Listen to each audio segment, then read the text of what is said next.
The massive starship Crimson Veil moved slowly through the endless darkness of space. It was the year 2847, and the ship had been traveling for over 500 years. Inside its metal walls lived thousands of vampires and humans. The vampires ruled everything. The humans served them in the highest levels of the ship. The vampire royal family lived in rooms made of gold and red velvet. They had everything they wanted. Blood was brought to them in crystal glasses. Servants waited on them day and night. They never had to work or struggle for anything. But in the lowest levels, hidden behind locked doors, lived a princess that nobody talked about. Her name was Seraphina Valdris. She was born 215 years ago into the most powerful vampire family on the ship. She should have had a life of luxury and power. She should have attended grand parties and worn beautiful dresses. She should have been loved and admired by everyone. Instead, she sat alone in a small dark room, forgotten by the world. Seraphina was blind. She had been blind since the moment she was born. A rare genetic problem had taken her sight before she even opened her eyes for the first time. The vampire doctors had tried everything, but nothing worked. Her eyes were beautiful and pale blue, but they saw nothing at all to the vampire nobility. Blindness was the worst weakness imaginable. Vampires were supposed to be perfect. They were supposed to be strong and beautiful, and without any flaws. A blind vampire was something shameful, something to hide away and pretend did not exist. Her father, Lord Marcus Valdris, had made his decision on the day she was born. He looked at his blind daughter and felt only disappointment. Her mother had died during childbirth, so there was no one to fight for the baby girl. Lord Marcus ordered his servants to take Seraphina to the lower decks. She would live there, out of sight, where she could not embarrass the family. For 215 years, that was exactly what happened. Seraphina grew up alone. She had a small room with a bed, a chair, and nothing else. Servants brought her blood once a day, but they never spoke to her. They had been ordered to stay silent. Her father never visited. Her younger sister Vivian, born 50 years after her, did not even know she existed for the first 100 years of her life. But Seraphina did not let her loneliness destroy her. Without sight, her other senses grew incredibly strong. She could hear things that no other vampire could hear. She could catch the sound of footsteps from 3 corridors away. She could hear whispered conversations through thick metal walls. She learned to recognize every servant by the sound of their breathing and the rhythm of their heartbeat. Her sense of smell became just as powerful. She could smell emotions in the air. Fear had a sharp, sour smell. Happiness was sweet like flowers. Sadness was heavy and wet like rain. She knew how people felt before they even spoke a word. She could feel vibrations through the metal floor. Every machine on the ship made a different pattern. Every footstep told a story. She knew when something was wrong with the engines before the engineers did. She knew when fights broke out in distant corridors. In her darkness, Seraphina built a picture of the world using sounds and smells and feelings. It was not the same as seeing, but it was something. It was her way of staying connected to a world that had thrown her away. She often wondered what it would be like to be part of that world. She heard the distant music from the royal parties above. She smelled the expensive perfumes that drifted down through the air systems. She felt the vibrations of dancing feet on floors far above her head. Sometimes she pretended she was there. She imagined herself in a beautiful dress, dancing with someone who loved her. She imagined people looking at her with admiration instead of pity or disgust. She imagined being wanted, but those dreams always ended. Reality always came back. She was the blind princess that nobody wanted. She was the family secret, locked away in the dark. On the day of her 215th birthday, Seraphina sat in her chair and listened to the distant sounds of celebration. But the party was not for her. It was never for her. Today was the day her younger sister Vivian was getting engaged to a powerful noble from another vampire family. The whole ship was celebrating. There was music and dancing and laughter in the grand halls above. Everyone was happy. Everyone except Serafina. She did not feel sorry for herself. She had stopped feeling sorry for herself a long time ago. Sadness was exhausting, and she had run out of tears centuries ago. Now she just felt empty. She existed, but she did not really live. She stood up and walked to her door. She knew every step of her small room by heart. She put her hand on the cold metal and felt the vibrations of the ship around her. Somewhere above, her sister was smiling and accepting gifts. Somewhere above, her father was proud of his perfect daughter. Serafina would never know what that felt like. She turned away from the door and went back to her chair. There was nothing else to do. There was never anything else to do. Her life was an endless cycle of silence and darkness and waiting. But as she sat down, she felt something different in the vibrations beneath her feet. Something was wrong. One of the machines deep in the ship was making a strange sound. It was a small thing, something that most people would never notice. But Serafina noticed everything. The sound grew louder over the next few hours. It was coming from somewhere close to her room. She could feel the floor shaking slightly more than usual. The normal humming of the life support systems had a new note in it, a high-pitched whine that did not belong. She wanted to tell someone, but there was no one to tell. The servants would not listen to her. They had been told she was crazy, that her blindness had broken her mind. Nothing she said mattered to anyone. So she waited and listened as the strange sound grew worse. She did not know it yet, but that broken machine was about to change everything. It was about to bring someone into her life who would see her for who she really was. It was about to give her something she had never had before. It was about to give her hope. But for now, she just sat in the darkness and listened to the ship slowly breaking around her. The Forgotten Princess had no idea that her 200 years of loneliness were about to end. Something was coming. Someone was coming, and nothing would ever be the same again. Daniel Hartley woke up to the sound of alarms. Red lights flashed through the small room he shared with 3 other human workers.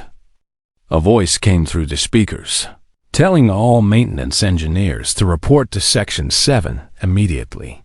He pulled on his gray uniform and ran out the door. He was 28 years old, with brown hair and tired eyes. He had been born on this ship, just like his father and his grandfather before him. Humans had lived aboard the Crimson Veil for generations, serving the vampire masters who controlled everything. Life was not easy for humans on the ship. They did all the hard work. They fixed the machines. They cleaned the floors. They cooked the food. And sometimes they gave their blood to the vampires who needed it. That was the deal. The vampires protected the ship and kept everyone alive. The humans worked and obeyed. Daniel was different from most humans in one important way. He could not be controlled by vampire powers. When vampires looked into the eyes of normal humans, they could make them do anything. They could make them forget things. They could make them feel calm or afraid. But when vampires tried this on Daniel, nothing happened. His mind simply would not bend to their will. He had learned to keep this secret hidden. If the vampires knew about his immunity, they would see him as a threat. They might kill him just to be safe. So Daniel pretended to be affected like everyone else. He lowered his eyes and obeyed orders and never let anyone see the truth. He ran through the metal corridors towards Section 7. Other engineers ran beside him. Nobody knew exactly what was wrong, but the alarms were loud and the air smelled like burning metal. When he arrived, his supervisor pointed at a map on the wall. There was a problem with the life support systems in the lower decks. The main cooling unit was overheating. If it exploded, it would destroy the air recyclers for that whole section of the ship. Anyone in that area would die. The problem was that nobody wanted to go down there. The lower decks were old and dangerous. The corridors were narrow and dark. Most of the section had been sealed off and forgotten many years ago. But Daniel volunteered. He always volunteered for the dangerous jobs. He did not have a family or anyone who would miss him. And secretly, he liked being alone in the quiet parts of the ship, away from the vampires and their cold eyes. He grabbed his tools and headed down into the darkness.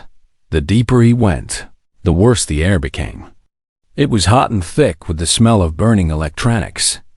The lights flickered and sometimes went out completely. He used a small flashlight to find his way through corridors that had not been walked in decades. Finally, he found the source of the problem. A main cooling pipe had cracked. Hot steam was pouring out, and the temperature was rising fast. He got to work immediately, trying to seal the crack before it got worse. But he was too late. The pipe exploded with a deafening sound. The blast threw Daniel backward into a wall. Metal and steam flew everywhere. Emergency doors slammed shut automatically, trapping him in a small section of corridor. His ears were ringing and his arm was bleeding, but he was alive. He stood up slowly and looked around. The lights were completely dead now. The only light came from his flashlight, which was cracked but still working. And then he heard something strange, a voice, soft and calm, coming from somewhere nearby. The voice was telling him to move left. It said there was a clear path if he walked 10 steps forward and then turned. It described exactly where the broken metal and dangerous steam were located, warning him to avoid them. Daniel followed the voice. He did not know who was speaking or how they could see in this darkness, but he had no other choice. Step by step, the voice guided him through the destroyed corridor. He came to a door he had not noticed before. It was partially open, bent by the explosion. He squeezed through and found himself in a small room. And there she was. A young woman sat in a chair against the wall. She had long black hair and pale skin. She was thin, like she had not eaten well in a long time. Her eyes were a beautiful pale blue, but they stared at nothing. She was looking in his direction, but not at him. She was blind. She was also a vampire. Daniel could tell by her pale skin and the slightly sharp teeth he could see when she spoke. The vampire woman tilted her head. She seemed to be listening to something he could not hear. She told him that the air in this section was running out. The explosion had damaged the recyclers. They had maybe an hour before the oxygen was gone. But she said she knew where the emergency repair supplies were kept. She had memorized every sound and vibration in this part of the ship. She could guide him to what he needed. Daniel stared at her in confusion. A vampire was helping him. A blind vampire was saving his life. He asked her name. She paused, as if nobody had asked her that question in a very long time. Then she told him. Her name was Serafina. They worked together for the next hour. It was the strangest experience of Daniel's life. Serafina could not see anything, but she could hear and feel things that amazed him. She told him exactly where to find the right tools. She warned him when something was about to fall or break. She listened to the sounds of the machines and told him what was wrong with them. In return, Daniel described everything to her. He told her what colors things were. He explained what the broken machines looked like. He painted pictures with words, and she listened with a small smile on her face, like she was seeing things for the first time. They fixed the air system together. They saved their own lives. When the emergency doors finally opened and rescue teams arrived, they found a human and a vampire sitting side by side in the darkness, talking like old friends. The other humans were shocked. The other vampires were disgusted. But Daniel did not care. He looked at Serafina and saw someone who had been alone for too long, just like him. Before they were separated and taken to different parts of the ship, Daniel made her a promise. He told her he would come back. He would visit her again. Serafina laughed softly. Nobody had ever promised her anything before. She told him not to bother. She told him that people always forgot about her. But Daniel shook his head. He said he would not forget. He said he would find a way, and as the guards led him away, Serafina sat in her dark room and listened to his footsteps grow distant. For the first time in 200 years, she felt something warm in her chest that it felt like hope. She told herself not to believe it. She told herself he would forget, just like everyone else. But somehow, she could not make herself stop hoping that maybe, just maybe, someone had finally seen her. 3 days passed after the explosion. Serafina sat in her room and listened for footsteps that never came.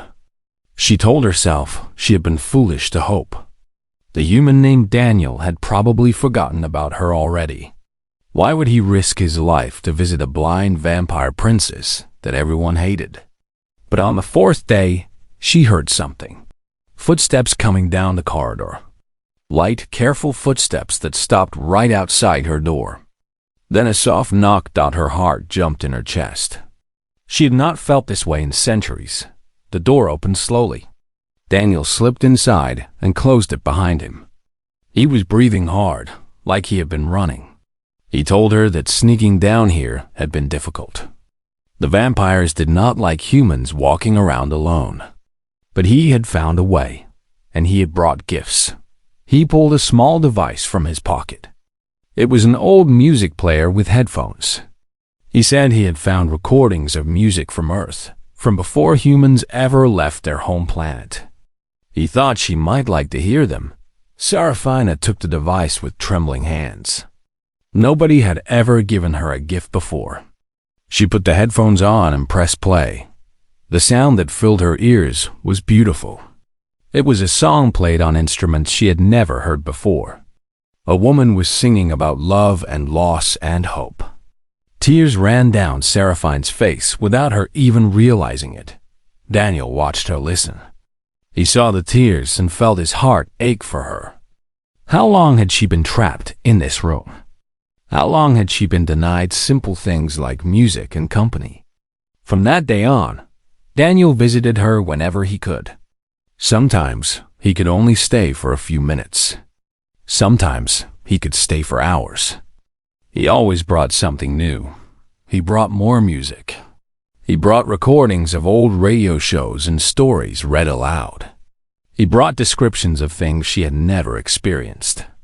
He told her about sunsets on Earth, about oceans and mountains and forests. He told her about rain falling on rooftops and snow covering fields of grass. Serafina listened to everything with hungry ears. She asked him questions about colors, about what things looked like. She had been blind her whole life, so she did not truly understand what seeing meant. Daniel tried his best to explain. He told her that red was like the feeling of warmth on her skin. Blue was like the sound of calm water. Green was like the smell of growing things. She did not fully understand, but she loved listening to him try dot in return. Serafina shared her own world with him. She taught him to hear the things he had never noticed before. She showed him how to feel the vibrations of the ship through his fingers. She taught him to recognize people by the sound of their breathing and the rhythm of their walk.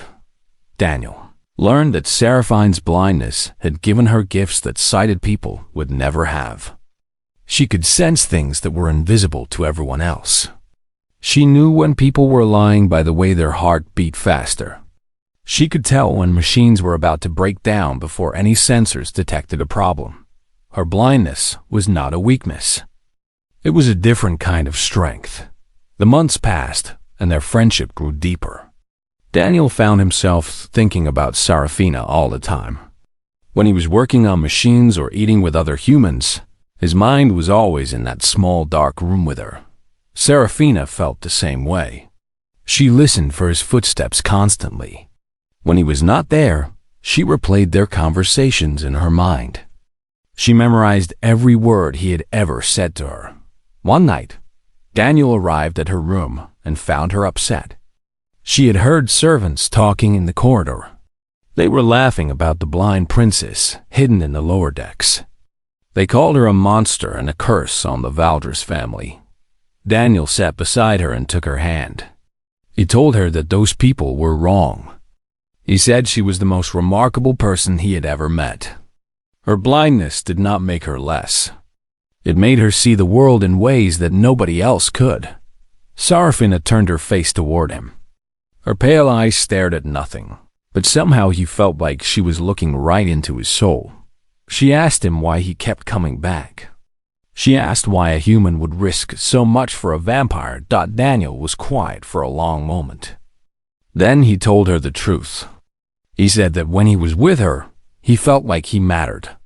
He said that the world outside was cold and cruel, but being with her made him feel warm. He said he cared about her more than anyone he had ever known. StoHFY's hand tightened on his. She felt something she had never felt before. It was bigger than friendship. It was bigger than anything she had words for. She was falling in love, and she knew it was forbidden. Vampires did not love humans. It was against every law and tradition of their society.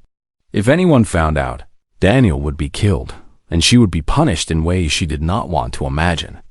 But she could not stop her feelings. She did not want to. What they did not know was that someone was already watching. Lady Vivian Valdris had become curious about her sister.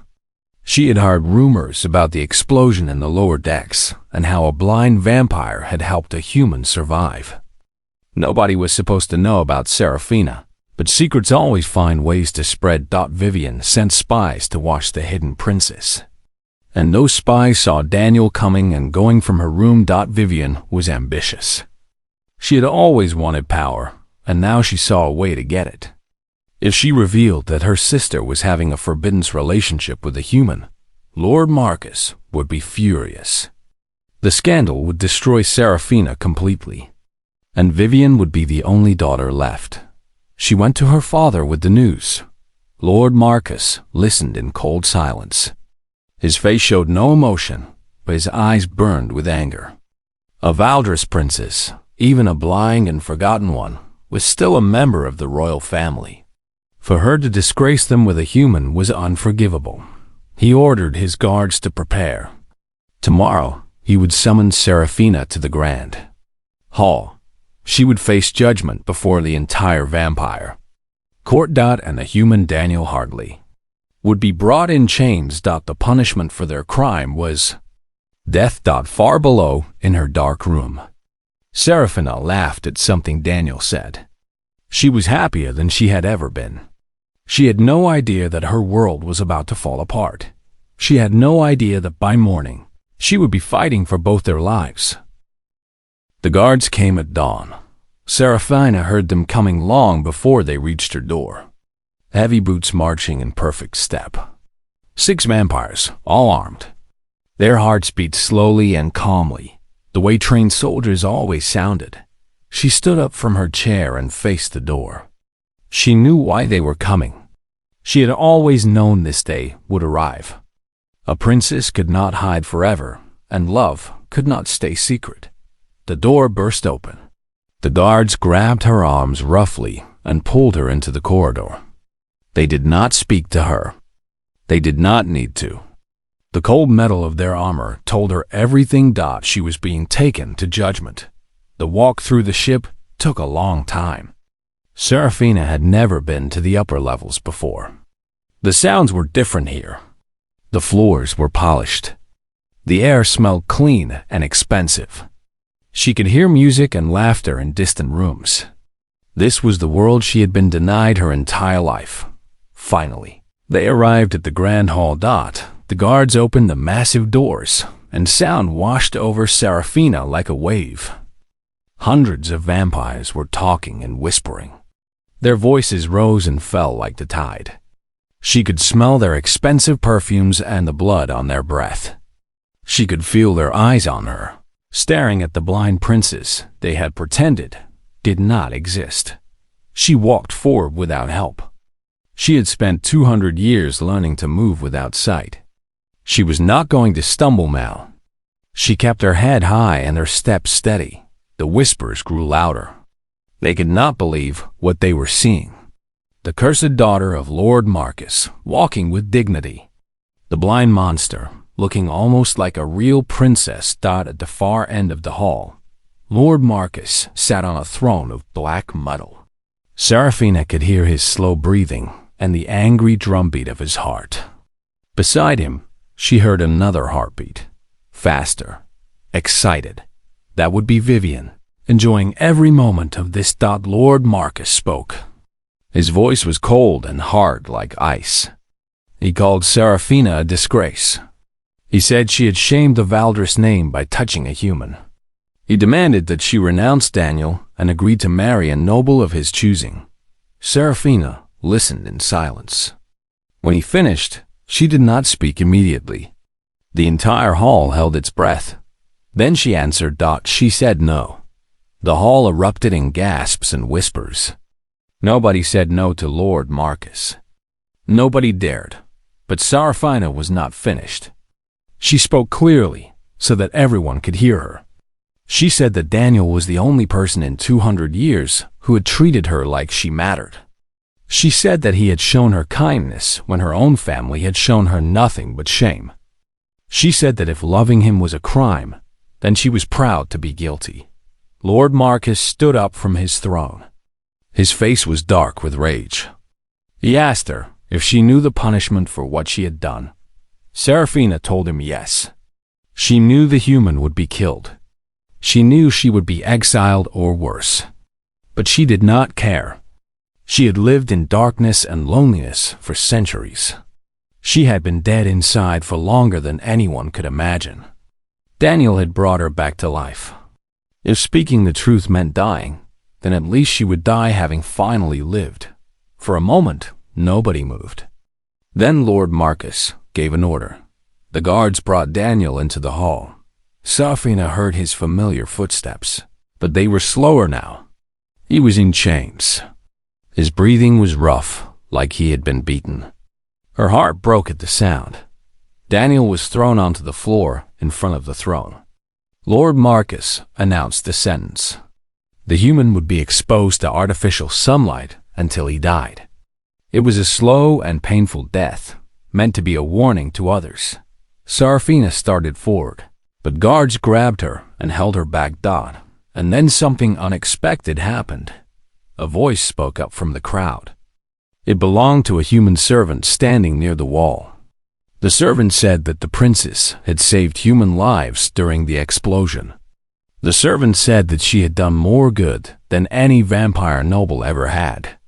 Lord Marcus ordered the servant to be silent, but another voice spoke up, and another, and another.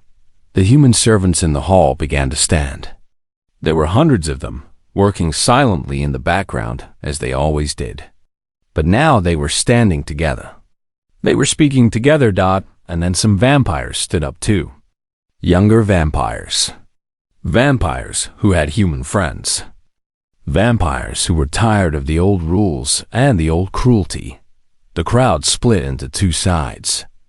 The old nobles against everyone else. Lord Marcus screamed for order. He demanded that everyone sit down and obey, but nobody listened. Seraphina felt it happening around her. She heard the hearts beating faster. She smelled the fear and excitement in the air. She felt the vibrations of hundreds of feet on the floor as people stood up together. This was not just about her anymore. This was about centuries of pain and injustice. The humans had been treated as slaves and food for too long. The young vampires had watched the old guard destroy anyone who was different. They had all been waiting for someone to speak first, and Seraphina had spoken. Daniel managed to get to his feet, even though his hands were still chained. He looked at Seraphina across the hall. He could not reach her, but he called out to her. He told her that she had done something amazing. He said that no matter what happened next, she had changed everything. Lord Marcus looked around at his crumbling power. He saw his own people turning against him. He saw the fear in the eyes of the old nobles, who had always supported him. He made a desperate decision. He grabbed a weapon from a guard and pointed it at Daniel. If he could not control the crowd, he would at least have his revenge. But before he could fire, a sound filled the hall. It was the sound of hundreds of voices chanting together. Humans and vampires, side by side, demanding freedom and justice. The chant grew louder and louder until the walls shook with the sound of it. Lord Marcus lowered his weapon. He looked at his daughter, the blind princess he had thrown away like garbage. She stood tall and proud, surrounded by people who had finally found the courage to fight. He had tried to destroy her. Instead, he had created a revolution. The old guard was finished. They just did not know it yet. The uprising lasted 3 days. It was not violent. There were no battles or bloodshed. Instead, it was something more powerful. The humans simply stopped working. They stopped cooking. They stopped cleaning. They stopped giving blood. They refused to obey any order from the old vampire nobles. And thousands of vampires joined them. The machines that ran the ship needed constant care. Without the engineers and workers, systems began to fail. Lights went dark. Air recyclers slowed down. Food supplies ran low. The Crimson Veil was dying because the people who kept it alive had finally said enough. Lord Marcus tried to fight back. He ordered his guards to force the workers to return to their jobs. But the guards refused. Many of them were tired of serving cruel masters too. They took off their uniforms and joined the uprising. Vivian tried to rally the old nobles, but nobody listened to her anymore. She had exposed her own sister, hoping to gain power. Instead, she had started a revolution that would take everything away from her. She locked herself in her rooms and refused to come out. On the third day, Lord Marcus surrendered. He came before the crowd in the Grand Hall and admitted defeat. He looked old and broken.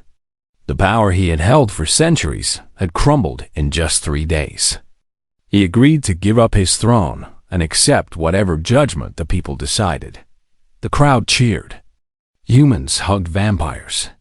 Enemies became friends. The impossible had happened. Someone called out that Seraphina should be the new ruler. Others took up the cry. Her name echoed through the hall like a song. The blind princess who had been hidden away for 200 years was now the hero of a revolution. But Seraphina shook her head. She spoke to the crowd in her clear, calm voice. She said that she did not want to be a queen. She said that one person ruling over everyone else was the old way. It was the way that had caused all this pain and injustice. She proposed something different. She said they should form a council. Half of the members would be vampires. Half would be humans. They would make decisions together. Nobody would be above anyone else. They would build something new. The crowd was silent for a moment. Then the cheering started again, even louder than before. It took weeks to organize everything. Old laws were thrown out. New ones were written. Humans were given equal rights for the first time in the ship's history. Vampires could no longer own humans or take blood without permission. Everyone would share the work, and the rewards. It was not easy. There were arguments and disagreements. Some vampires hated the new system and refused to accept it. Some humans wanted revenge for centuries of suffering. But slowly, step by step, things began to change. Seraphina worked harder than anyone. Even though she could not see the documents she was signing or the people she was meeting, she listened to everything. She used her extraordinary senses to understand what people really meant beneath their words. She knew when someone was lying. She knew when someone was afraid. She helped solve problems that nobody else could solve. Daniel worked beside her every day. He described the world to her as he always had.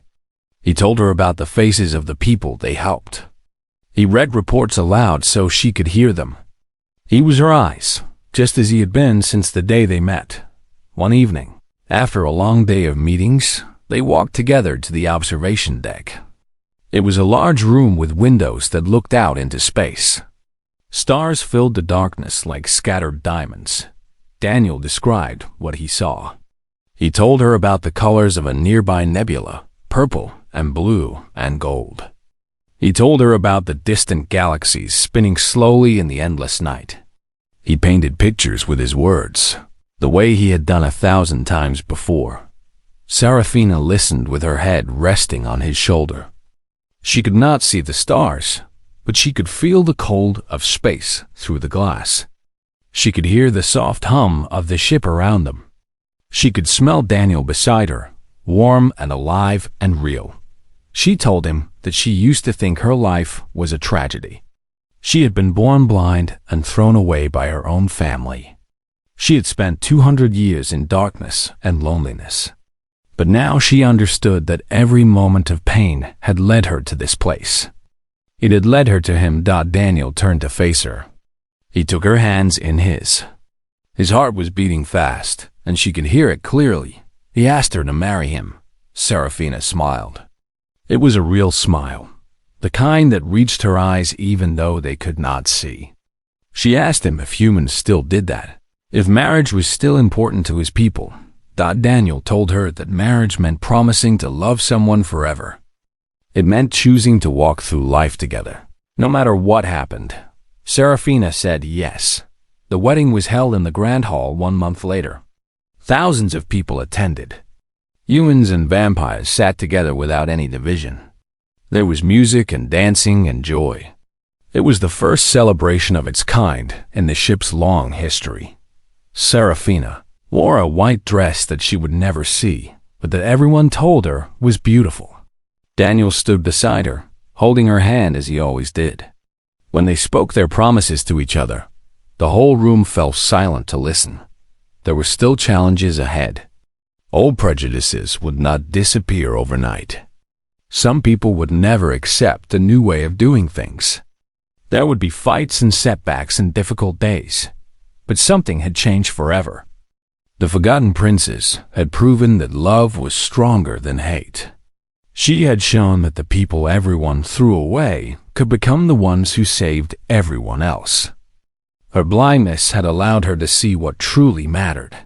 Years later, when historians wrote about this time, they would call it the Great Awakening. They would say that it started with one blind vampire who refused to be invisible anymore. They would tell the story of how she and a human engineer fell in love and changed the world. But Serafina never thought of herself as a hero. She was just someone who had finally found where she belonged. Every night, she and Daniel would return to the observation deck. He would describe the stars, and she would listen. They would talk about the future and the past and everything in between. And when she asked him what love looked like, he would think for a moment and then tell her that it looked like her. It looked like two people standing together in the darkness, not afraid because they had each other. Serafina would smile at that. She did not need eyes to see the truth in his words. She could feel it in every beat of his heart. The blind vampire princess had been nobody wanted. But she had found love, and in doing so, she had found everything.